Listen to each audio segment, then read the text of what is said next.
Chapitre 23, troisième partie. Imlo briti yomam valayla hokot shamayim va'aretz lo samti.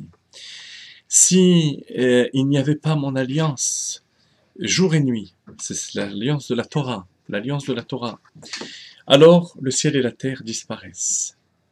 Jusqu'au moment de Matan Torah, la création, l'univers était en suspens.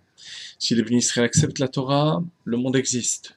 Sinon, Hareni machziroto le tohu vavohu. Je ramène l'univers au tohu vavohu. La Torah est la vie, la vitalité de l'univers. Et cette Torah passe par le cerveau du juif qui l'étudie.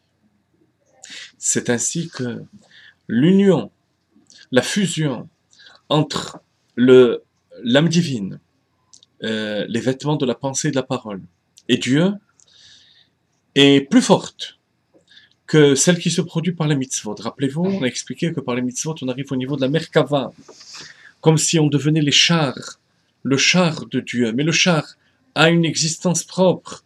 Il n'a pas de volonté propre, mais il a une existence propre, différente de celle du cavalier. Il n'y a pas de fusion totale. Connexion, mais pas fusion. Avec la Torah, on arrive à une fusion totale. Plus que par la tefila. C'est ce qu'on va expliquer dans cette troisième partie.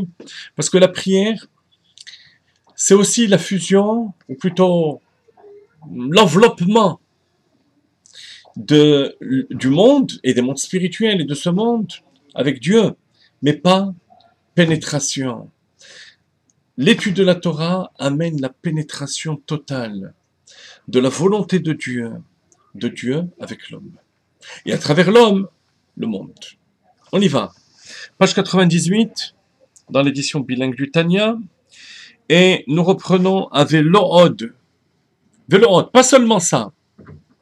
C'est-à-dire, pas seulement que par l'étude de la Torah, on arrive à une fusion plus forte que celle provoquée par les mitzvot.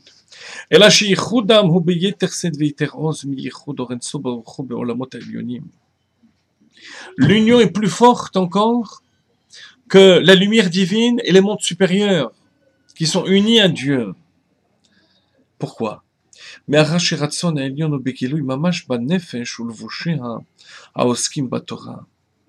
Parce que lorsqu'on étudie la Torah, les vêtements intérieurs de la pensée et de la parole, avec l'âme divine, sont complètement unis avec Dieu. Puisque la Torah est la volonté de Dieu, que l'on étudie, que l'on comprend.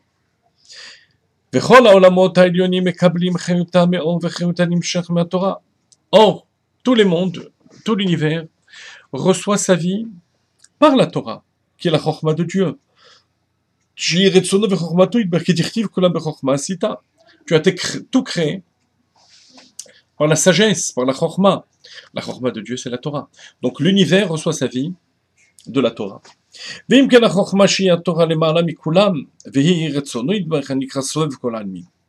Mais cette vie qui provient de la Torah va envelopper Sovev Kol Almin, le monde.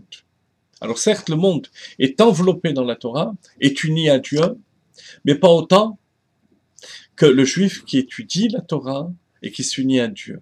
Oraïta vekutcha brichu kulachad. Parce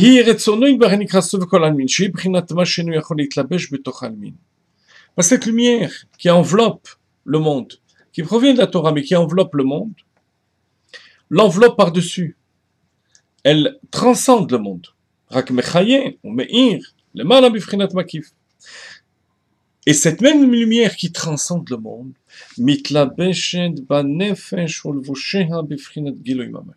va pénétrer de manière dévoilée, manifeste, l'âme du juif qui étudie la Torah, sa pensée et sa parole, mais on ne le voit pas. Comme nos maîtres disent, au sujet de Daniel et ses compagnons, qui avaient entendu une voix céleste, tout le monde tombe à terre. Et Daniel, qui avait perçu, qui avait compris cette voix céleste, et ses compagnons, mais eux, ils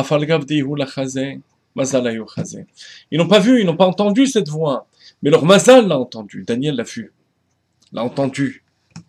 Alors, lorsqu'on étudie la Torah, on n'arrive pas à ressentir véritablement cette lumière qui nous pénètre. Mais malgré tout, notre mazal la ressent. On se sent nourri par cette lumière. Et c'est justement ce qui nous permet de supporter cette lumière. Sinon notre neshama s'échapperait. C'est parce que justement on ne la voit pas, on n'entend pas. On en perçoit les effets de cette union totale. Mais on ne la ressent pas. On ne la ressent pas totalement.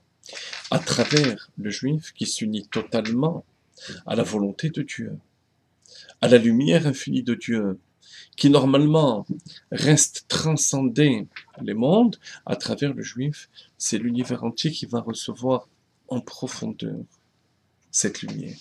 Vous comprenez pourquoi on étudie la Torah. Depuis plus de 3000 ans, on passe toute notre vie à étudier la Torah.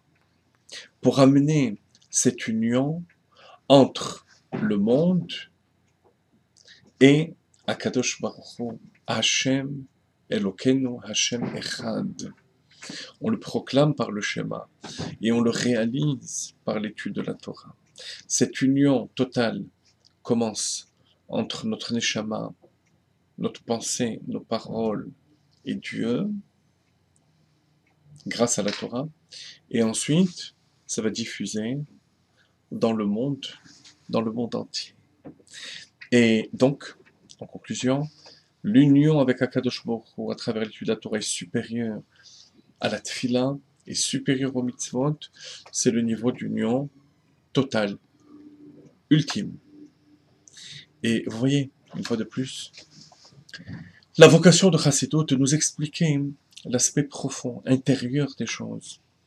On sait très bien que lorsqu'on étudie la Torah, on s'attache à Dieu, tout le monde le sait, et d'une certaine manière on le ressent. Chassidut, Chabad, le Tanya est là pour nous expliquer le mécanisme intérieur, qu'on le comprenne avec notre Chochma, Bina, Da'at. Et c'est pour ça qu'il est nécessaire de faire des comparaisons entre l'union qu'on atteint par l'étude et celle qu'on atteint par la prière, par les mitzvot, pour réaliser pleinement ce qui se passe lorsque vous écoutez par exemple le cours de Tanya ou d'autres shiurim.